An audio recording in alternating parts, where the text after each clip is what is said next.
I think the Chiska Hotel was put on it a couple of years ago on the state endangered list.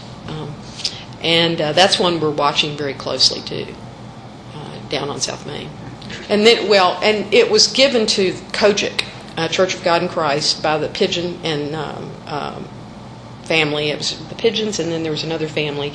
For $10, it was donated to Kojic as their world headquarters. They were in it for a brief period of time, but they moved into it as their world headquarters, and then apparently realized that they could not maintain it, didn't have the finances or wherewithal, and then they moved out and left it completely empty. First Baptist Beale was the first church built for and by African Americans in the city of Memphis.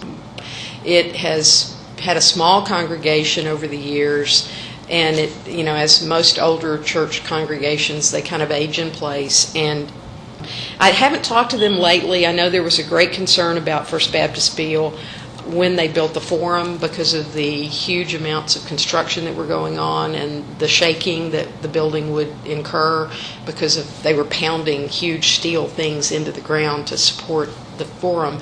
But as I understand it, things were okay. It's still, it has a lot of work that needs to be done. There was a grant given to them, I believe, by the city a couple of years ago for around $20,000 to do some restoration work. Ashler Hall was one of the Snowden homes, the same family that built Annisdale, that's over off of Lamar.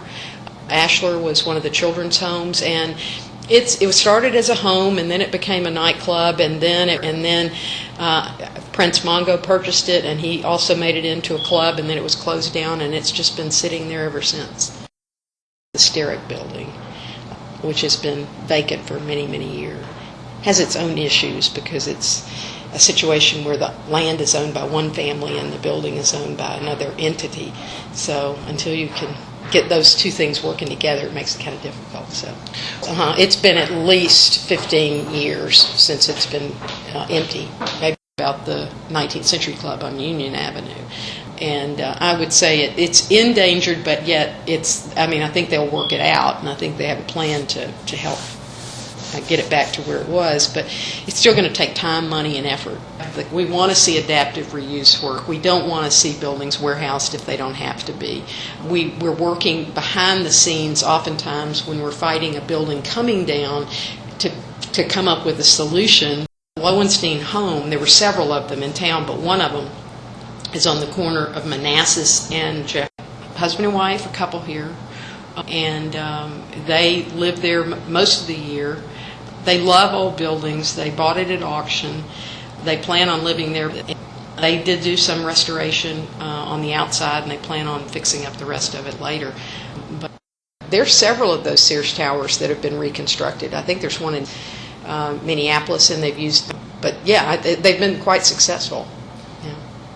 Yeah, this one has 1 million square feet. That's a huge amount of square footage. And to me, when I first thought about it years ago, when it was purchased by a Memphian, I thought, it would have to be like a baby village. You would have residential, work, retail, everything. You could just be your little microcosm,